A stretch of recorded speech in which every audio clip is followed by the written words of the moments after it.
noches, mi gente. Bienvenidos una vez más a su toque de queda de todas las noches por aquí por Cinevisión, Canal 19, lunes a viernes de 10 a 11, su toque de actualidad. Luis Domínguez, un servidor Mario Abreu. Le tenemos esta noche un programa con algunas informaciones interesantes y con una entrevista central con el psicólogo clínico Daniel Carreras, quien estará hablando del tema de las adicciones. O sea, un tema muy interesante para la familia. Hermano Luis, ¿cómo está todo, mi hermano? Alegre de verte, querido. Igualmente. Hermano. Bueno, estamos en quinto lugar, pero vamos a echar el pleito. Ahora, mañana voy yo para el play, hermano.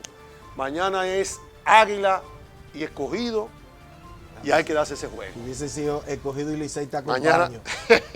Para darme ese gusto andando contigo. Usted es tremendo anfitrión que es usted. Dando cerveza. Ay, Virgencita de la Altagracia. No, tú sabes que la gente va al play a eso, hermano. La gente va al play a disfrutarse su cervecita, su comedera, a botar el golpe. Sí, a relajar con los tigres. Eso es así. Y ahí uno se topa con gente que tenía siglos que no veía. Totalmente. Eso es así. De regreso, amigos televidentes, en su toque de actualidad, hemos llegado a la sección más esperada de la noche. Hermano, la entrevista central, Luis. Y con una persona comprometida con el proyecto de toque de actualidad. Eso es así, parte del equipo. Ese doctor siempre viene aquí a traernos temas interesantes. Así es, interesantísimo sobre todo para todo el entorno familiar. Y sobre todo ese tema que tú vas a anunciar ahora. Ya Mario. Lo sabes, señores, con nosotros se encuentra el psicólogo clínico Daniel Carreras, un especialista en la materia de psicología, terapias, y esta noche estará hablando un tema sumamente importante para toda la familia dominicana, y es la adicción vista como una enfermedad. Sabemos que el flagelo de las drogas, los adictos, pues golpea fuertemente a toda la nación dominicana. Entonces, Daniel, tú como experto en la materia, nosotros queremos llevarle información a esa familia, que tú más o menos nos expliques. Buenas noches, gracias por la oportunidad, Mario y Luis. Gracias a los televidentes. Realmente la situación que nosotros tenemos en República Dominicana y casi Latinoamérica entera es que nosotros todavía tenemos una etiqueta, un estigma de lo que es la adicción. Y se utiliza todavía la palabra mucho de vicioso. Vicioso, adicto.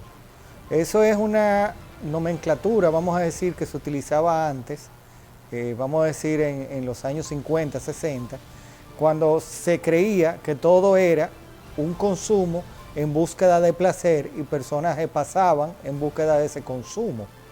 Esas son una de las primeras teorías de por qué era la adicción. Y se utilizaba la palabra vicio y se usaba el estigma vicioso. A veces nosotros oímos entonces que el adicto, entonces ya comenzamos a ver en las imágenes mentales a una persona delincuente, una persona de la calle, una persona que, no sé, descuidada, atracador, lo que sea. Y eso también es una imagen falsa, porque adicto no discrimina raza, credo, ideología, estatus social, género, nada de eso. Cualquier persona puede desarrollar un trastorno adictivo, o sea, por alguna sustancia o por algún tipo de conducta, por el sexo, por la comida compulsiva, la ludopatía, que en este país es muy alto. Hay pueblecitos que nosotros vamos y vamos viendo, según vamos caminando, todas esas banquitas, una al lado de otra. Sí. Y cómo esas personas van calculando para ganarse esos juegos y la cosa, y eso es un reflejo del alto nivel de ludopatía. Tú ves que en países desarrollados hay 1 o 2 loterías. Aquí hay 3 grandes loterías y hay varias y hay loterías diarias, sí. y hay varios juegos, porque se ha visto que hay mucho consumo del juego en República Dominicana. Eso sin hablar de los casinos, juegos clandestinos, las apuestas, todo ese tipo de cosas, porque es un mal social que se ha visto mucho aquí en República Dominicana. Paga sus impuestos, paga todas sus cosas, pero le hace daño a las personas y a la familia que tiene que ver con eso. Y eso aquí hace tanto daño como el consumo de droga. En cuanto a lo que es el consumo de droga, Yo estaba viendo unos estudios, eso me interesó mucho porque fue del crecimiento de la población en Latinoamérica. Especialmente se hizo una comparación con República Dominicana, donde dicen que la población va creciendo de manera urbana en un 100% cada 20 años. O sea, cuando en el año 70 se hizo, en los años 70 se hizo el primer conteo de la población, el censo. Estaban hablando de 3 millones y pico de habitantes. En los años 90 estaban hablando de 6 millones algo.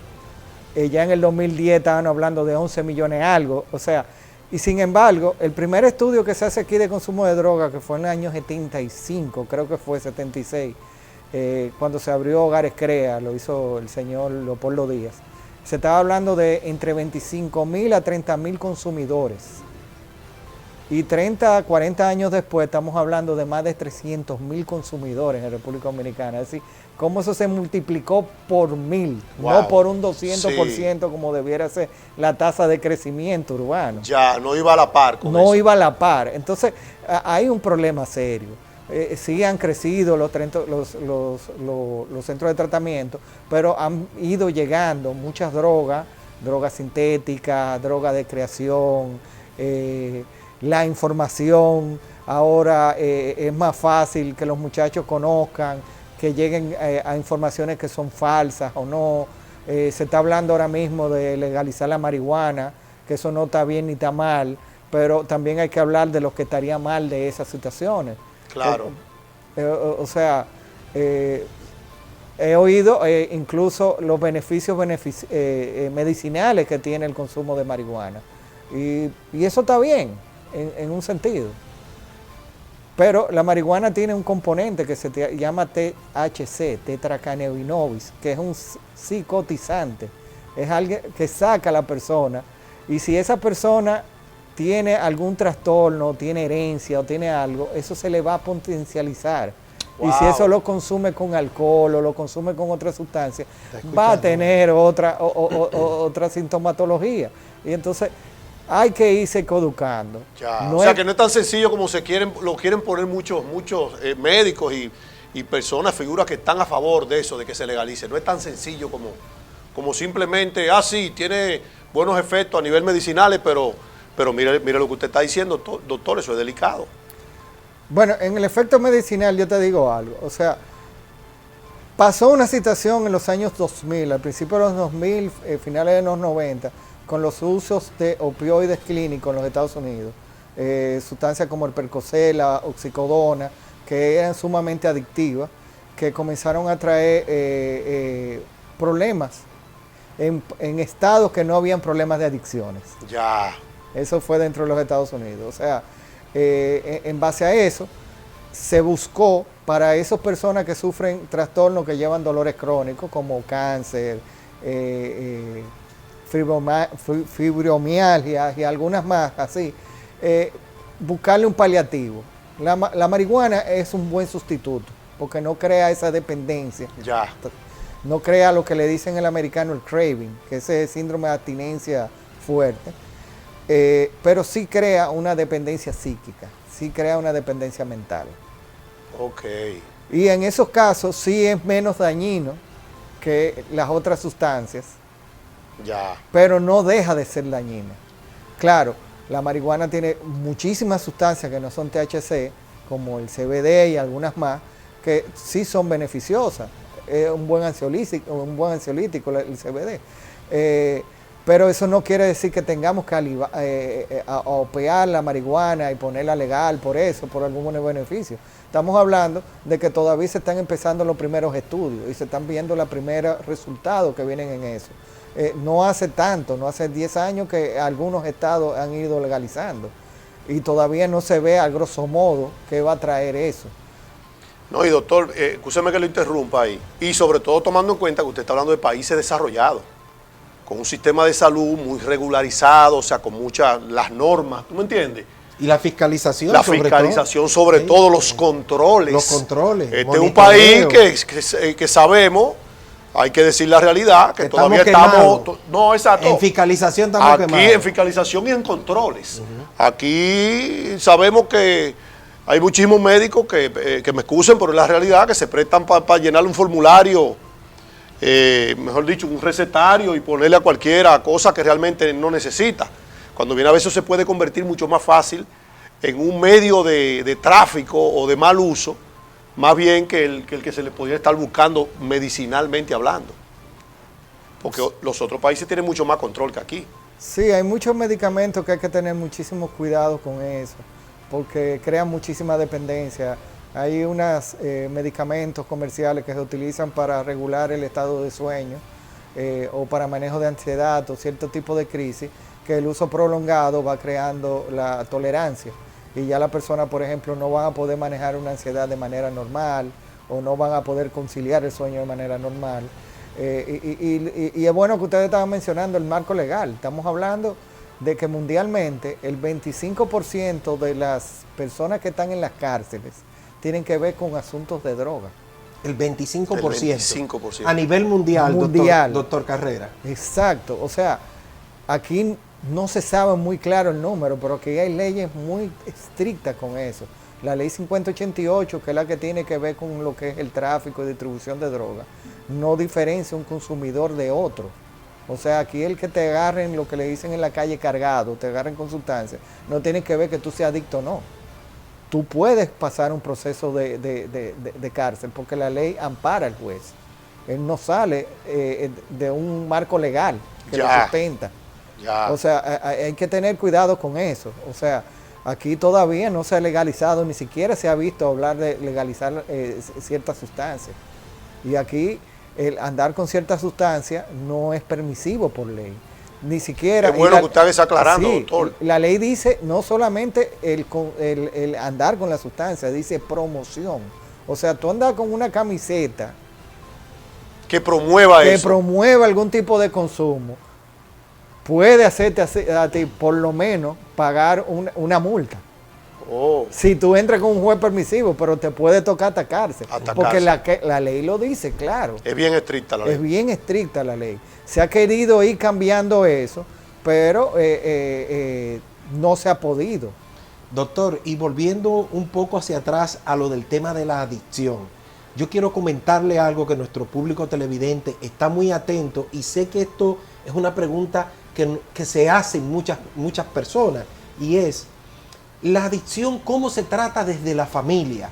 Porque es que siempre cuando escuchamos el nombre de la adicción, inmediatamente le estamos cargando todo el dado al médico, al especialista, al psicólogo, al terapeuta, pero la familia juega un papel importante en estos temas de las adicciones. Bueno, en cada caso de manera particular, vamos a decir sí. Pero en ese asunto de la familia es muy delicado decirlo, pero la mayoría de los terapeutas vemos al consumidor de sustancias, al que tiene algún tipo de adicción a los videojuegos, adicciones a la comida, otro tipo de adicciones, a la ludopatía, que ese viene siendo el paciente síntoma. O sea, él es el síntoma ya de una estructura que ya de por sí ya está enferma, y en ese es que se refleja. Porque es fácil ver el pobre muchacho que consume, el hombre que se da su humo, el que va a jugar, el muchacho o la joven que tiene una promiscuidad muy alta, problemas sexuales. Sí. Entonces, ese está grave, ese está mal, esa es una dañada.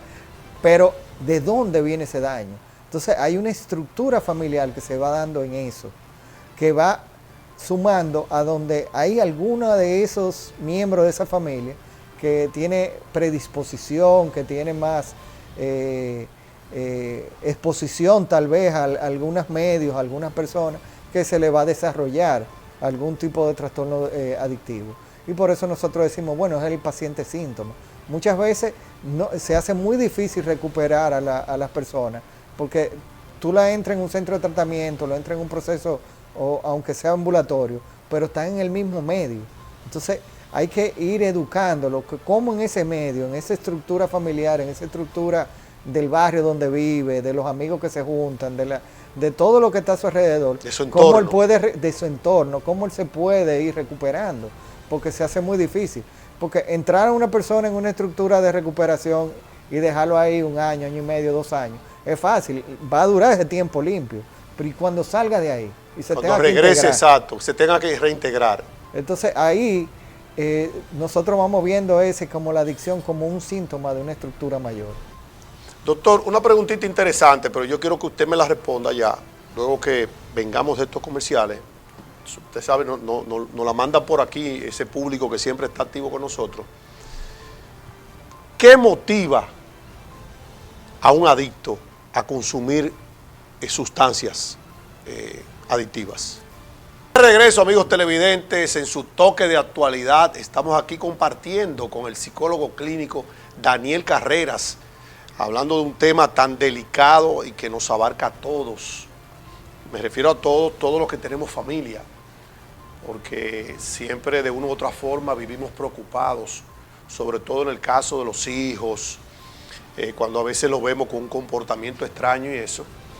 Y a veces hay descuido también de parte de los padres, y cuando viene a ver el muchacho está en un proceso de adicción.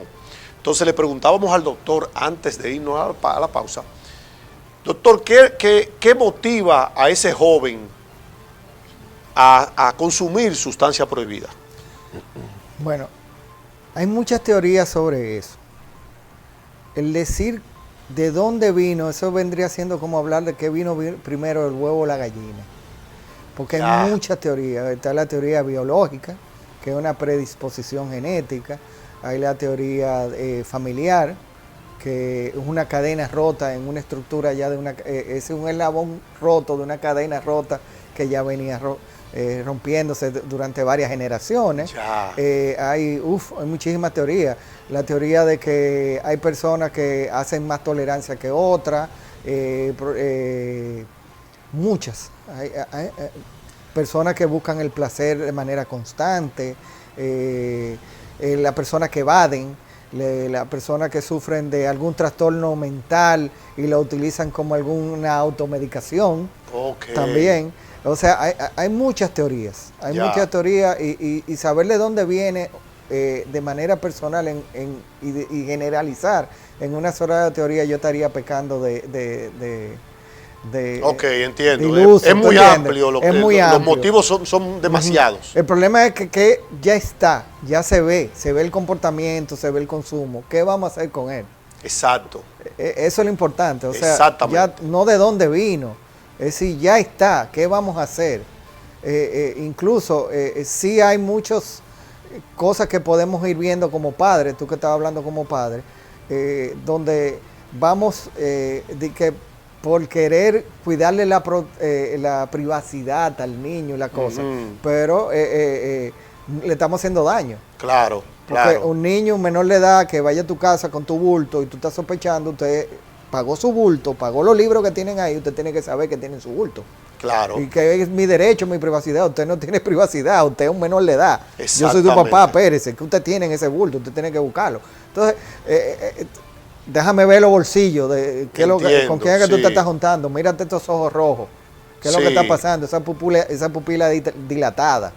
Sí. ¿Con quiénes tú te estás juntando? IKL, ve dónde que ellos se juntan en un parque y un día tú salís temprano de tu trabajo y al parque a ver quiénes son los que están ahí, si es que están ahí. Exacto. El celular, ven, dame la clave, ¿cómo va a ser? ¿Tú entiendes? Sí. Tenemos eso que son asumir esa responsabilidad como padre. Asumirla.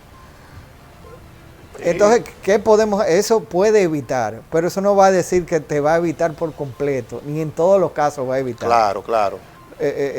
Puede ser una estructura familiar, puede ser lo que no, pueden ser los amigos, puede ser que no. El problema es que hay personas que sí son más predispuestas a tener algún tipo de adicción. O sea, yo he visto personas que iban a su casino y jugaban.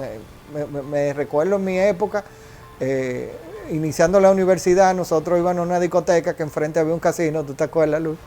Y algunos entraban un ratico que era para beberse un trago gratis, comerse un sanduichito. Todo de una u otra forma lo hicimos en la juventud. Exacto.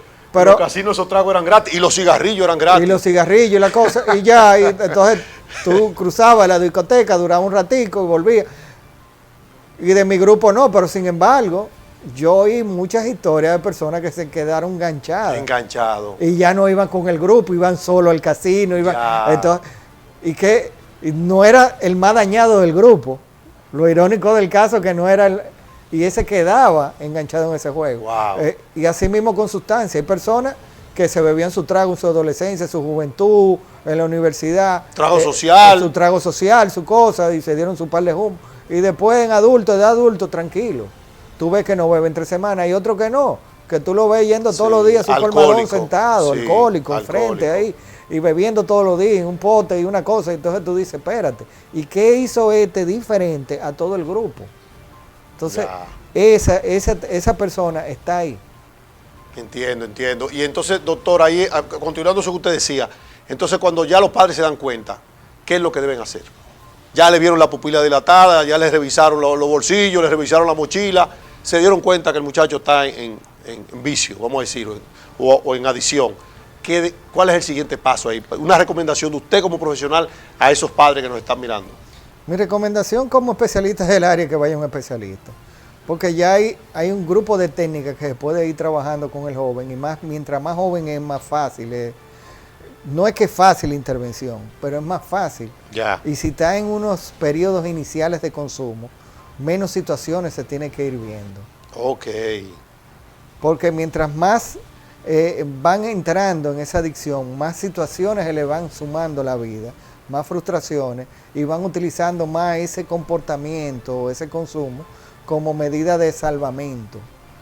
O sea, mientras más dolor se le va creando en la vida, mientras más frustración, entonces consumen más para tapar toda esa frustración. Okay. Entonces, si lo agarramos en una etapa temprana, hay técnicas, hay maneras, hay especialistas, que hay varios especialistas ya en adicciones, antes no habían tanto, que se puede intervenir, no hay ni siquiera que internarlo, a menos que sea muy necesario. Ya.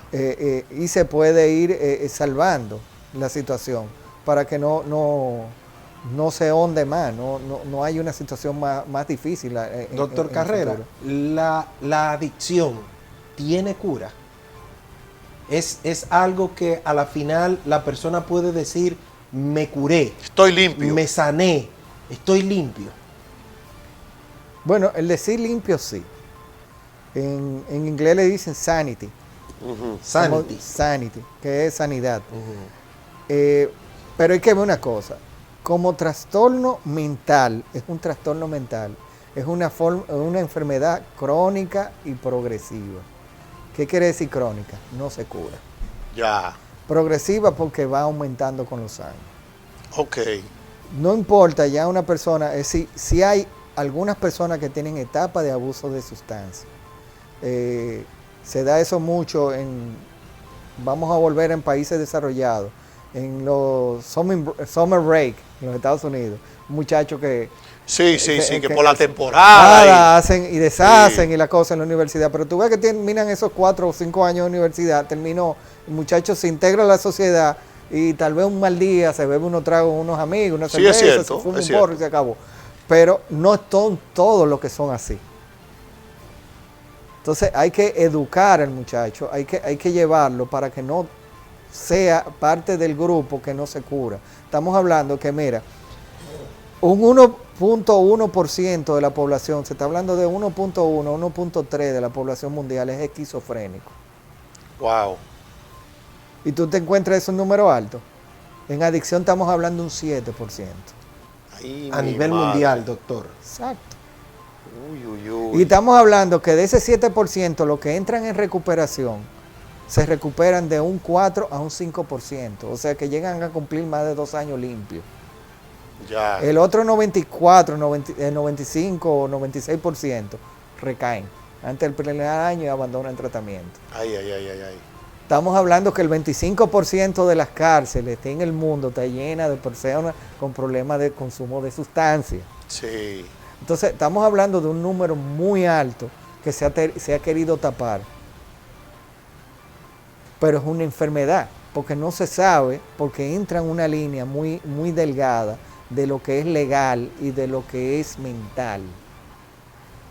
Entonces ahí es que está lo delicado de este asunto, que estamos hablando con una enfermedad legal, una enfermedad mental que tiene repercusiones legales. Wow. Entonces, Es un tema profundo, hermano. Así Eso- es, eso- así es. Eso da pena. Aquí hay varios centros, doctor, usted mencionaba, de esos centros de recuperación. Y tengo entendido que en esos centros de recuperación también tratan a aquellos jóvenes que tienen otro tipo de adicción. Yo conozco unos amigos, tengo que tenían problemas con un hijo que tenía adicción precisamente a los videojuegos. Al extremo que el muchacho había caído drásticamente en sus calificaciones, sus notas a nivel de la universidad. No quería ir a la universidad, ya no quería comer porque quería vivir pegado 24/7 de la computadora, del videojuego, mejor dicho. Usted sabe que ya se juega también vía internet, se juegan con uno que vive en Alemania, con otro que vive en qué sé yo, se otro forman jugador, equipos. correcto. Sí, se forman equipos de jugadores de diferentes países, en el caso de esos juegos de guerra. Y era una adicción tan grande que tuvieron que llevarlo a un centro de eso, de recuperación. O sea, y conozco también matrimonios que se han disuelto precisamente porque el esposo es perdido en los videojuegos. Un extremo que personas que se trancan en una habitación y solamente salen a comer y vuelven y se trancan. O sea, ese tipo de adicción también, doctor, es tan peligrosa, vamos a decir, aunque no tenga la repercusión legal, como es el caso de sustancias prohibidas, pero es tan peligrosa a nivel familiar de destruir, vamos a decir, que las drogas. es muy peligrosa, en el sentido de lo siguiente, es las relaciones sociales. Nosotros los humanos, de por sí, nosotros nos desarrollamos en la medida que socializamos con otras personas. Se da en estas nuevas estructuras sociales que se están dando en estos territorios urbanos tan grandes, donde tenemos muchos miedos a veces de salir a la calle por los atracos, por los robos, que vamos sumándole esa conducta a los niños, a los jóvenes que se van quedando en la casa. Tienen mucha energía, un muchacho tiene mucha energía, tiene que quemarle en algo. Ya, Y una de las opciones es la tecnología, sí. a través de los juegos, a través de las páginas de internet, a través de muchísimas cosas. Entonces eso le va acortando ese desarrollo social que necesita de la socialidad, porque cada vez la socialidad se le va cortando a mano. Y cuando viene a ver, nada más tiene un encuentro social cuando están en el colegio. Y ahora en el COVID eso fue grave. Sí, también, entonces, porque se interrumpió por muchísimos meses. Entonces, exacto. Y no es lo mismo tú jugar con tu hermanito que tú le llevas 2, 3, 5, 6 años, que tú jugar con tu amiguito en el patio del colegio. Claro. El tú patear una pelota, el tú pelear. Lidiar con algún conflicto de los niños. Conflicto, entrando a adolescencia, la muchachita que me gusta, que si le hablo, que no le hablo, y la muchachita que si ese muchacho el que yo quiero, que me invite a la fiestecita. Entonces ya eso va desarrollando esas habilidades sociales en los niños, los jóvenes, en los adolescentes que van creciendo, y cada vez que se van trancando más y se van viendo más confinados a través de una pantalla, aunque ellos tienen sus medios sociales, a través de Sí, pero como usted dice, pero no lo mismo. No es lo mismo. No es De lo hecho, mismo. doctor, tengo entendido que en China ya creo que por ley prohibieron, o mejor dicho, limitaron el uso de los videojuegos, creo que a 1 hora al día o no más de 2 horas, precisamente por la cantidad de problemas que se han visto de adicción, de gente adulta también. China, Japón, Corea, todos esos Exacto. países que ya eran las puntas de la tecnología, que lo siguen siendo, ahora mismo se han visto con esa situación y han tenido que utilizar sistemas más drásticos, donde hay bloqueo a los usuarios de ciertas edades. Ujú. Entonces, si esas personas ya que están más desarrolladas con nosotros en tecnología, se han visto en esa necesidad, nosotros no tenemos que vernos ya tocando un fondo Claro. de ya sea obligatoriedad para empezar a hacer los cambios. Los cambios se hacen en la casa, lo que pasa es que a veces es tedioso. Tú tenés los muchachitos bregando, entonces tú le pones una pantalla, le pones un control en la mano, entonces que se ocupen con eso, pero se necesita el niño actividades, salir, aprender otro idioma, ir a practicar algún deporte, el hacer algo, y esas actividades extracurriculares y esas cosas son muy necesarias. Lo van para el formando desarrollo, como lo van individuo. formando. Ahora, doctor, ¿no será ahí, le voy a mandar un chin de fuego ahí a los padres, no será ahí también irresponsabilidad de los padres también? Porque a veces vemos que le ponen una tableta en la mano, pero no es porque el padre está ocupado, es porque el padre está viendo un juego de la NBA en la televisión, o porque el padre también quiere conectarse a chatear, ¿eh? Entonces, ¿no sería también parte de esa culpa que el papá, en vez de ponerse a eso, se siente a conversar con su hijo, a tener juegos interactivos con él, interactuar con él, correcto, para desarrollar esa personalidad? Porque entonces es muy fácil ponerle una tableta y yo cojo la mía. Y mire la consecuencia que está trayendo eso. En parte sí es gran responsabilidad de los padres, pero también hay que ver si las personas saben hacerlo. Ya. Porque esa es una parte que a nosotros no nos educaron para las realidades que estamos viviendo ahora. No estamos preparados. No estamos preparados. O sea, antes habían otros tipos de actividades que cada vez se han ido quitando Sí, es cierto. del medio y ahora es cada vez más difícil. O sea, el mismo celular que ayuda muchísimo en muchísimas cosas y todos lo usamos. Sí, una tremenda herramienta. Es una tremenda herramienta, pero no limita tú juntarte en la cancha, en el parque, como tú te juntabas a tus amiguitos, a las 3, a las 4 de la tarde para tirar tu juego de basquetbol, tu juego de fútbol, tu juego de pelota, o ir a marotear. Entonces, todos nos juntábamos en el parque y eso ya no se ve. Ya no se ve. Es muy difícil. Tal vez se da en algunos campos o en algunos sectores, Sí. pero es muy limitado. Entonces Sí. ya el muchacho se mantiene en el contacto por el celular y los padres no saben qué hacer con esa realidad porque también ellos están viviendo sus propias adicciones, vamos a decir. Porque hay una adicción a la tecnología. A eso me refería. Hay una realidad que hay una adicción a la tecnología. Nosotros veíamos televisión, era en la noche, tal vez la noticia, algún programa, alguna película, alguna serie, Sí. y era limitado 1 a 2 horas. Eso es así. Y inclusive hasta le quiero comentar, doctor, que está sucediendo, que hoy día estamos viendo cómo los padres mismos tienen que buscar también ayuda. Porque si bien es cierto, hemos estado hablando un poco, hablando de la adicción en cuanto a los videojuegos o en cuanto a adicciones que tienen los niños y los adolescentes, pero también muchas veces un padre o una madre es posible que tenga alguna situación y tenga que tratarse una adicción. Entonces, como usted decía, transmite esa parte, se la transmite a los niños y no se dan cuenta. Usted recomienda como experto que muchas veces esas adicciones hasta se deben tratar en pareja, no solamente, no, ve tú por ti misma y trátate tú, sino que haya un apoyo en pareja para eso. Un apoyo en pareja y un apoyo familiar.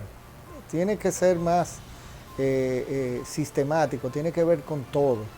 Y eso es lo difícil de los tratamientos de adicciones. Porque se ve el síntoma, lo que estaba diciendo. Estaba viendo ese paciente que es el niño, el jovencito que se quema en el colegio y que está atrás de un videojuego. Pero ya hay todo un mecanismo alrededor de él. Ya hay una estructura alrededor de él que ya está enferma. Y sí es muy fácil verlo. Entonces te lo llevan como te llevan un televisor. Está dañado, arréglamelo. Sí. Y es muy difícil entonces tú trabajar en esa situación. Porque tú estás viendo un padre que está atrás de un celular escondido, una madre que está atrás de una pantalla. Y se necesita esa integración. Están evadiendo a veces situaciones de pareja y entre la misma pareja no se hablan. Yo he visto, yo fui a una pizzería que está abierta, yo me voy a reservar el nombre porque no sé si es, que en mi juventud nosotros íbamos en un grupo ahí y compraban una pizza en un grupo y eso era un escándalo que tenían que venir los meseros 2 y 3 veces y decirnos, cállense, estén tranquilos porque tenía un patio grande con una mata, una cosa. Y siempre iba. Y yo fui hace unos meses atrás, cuando reabrieron por el COVID con mi esposa, porque me quedaba cerca de mi oficina, a comprar una pizza con ella. Y vi un grupo grande de jovencitos, de muchachitos, como entre 12, 15 años, ahí no sé qué edad tenían. Todos en silencio, sentaditos en una mesa esperando la cosa, pero cada uno con un Conectado, celular. cada uno en su mundo. En su mundo. Es así, doctor. Ya, Sí. Hasta en los restaurantes. Y eso tú no lo son ves. niños nada más, eso tú lo ves los mismos adultos en los restaurantes. Sí, Y me sí. parece- La pareja sentada uno frente al otro y es ahí. Y hasta en los bares de bebida y de bailadera. mismo. Tú ves la mujer en el bar y el hombre en el bar Pero con el señores, celular. peor aún, uno lo y ve a veces chequeando en los eso. conciertos. Eso es El artista cantando y la gente chateando. En un concierto que usted paga una entrada cara Eso a es. cara. Eso es correcto. Bueno, doctor, ya nos están haciendo señas. Un mensaje breve suyo para esos padres que están pasando por algún proceso o que en su familia hay alguien con problemas de adicción y que usted no dé sus números porque sabemos que usted es especialista también en la materia para su consulta. Ok, mi consejo es lo siguiente, si usted cree que necesita ayuda, es porque necesita ayuda, vaya y busque su ayuda. Tan simple como eso.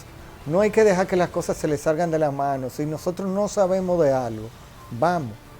Porque cuando sufrimos de la presión, vamos a donde un cardiólogo. O sea, si estamos sufriendo de algo de la conducta, vamos a donde un psicólogo, un especialista de la conducta. Entonces, tan simple como eso. Y mis números, estamos a las órdenes. Mi celular es 809-902-8033, que es mi WhatsApp también. Ahí me pueden escribir, llamar, hacerme cualquier pregunta. Y si podemos ayudarlo, estaremos a total y completa disposición.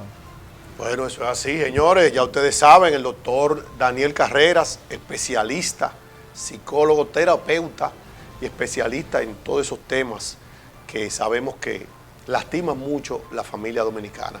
Luis, hermano, hemos llegado al final de nuestro programa. Así es, así es. Muchas gracias, doctor, por estar aquí. Lo esperamos de nuevo pronto. Usted sabe que ya usted tiene ese compromiso aquí.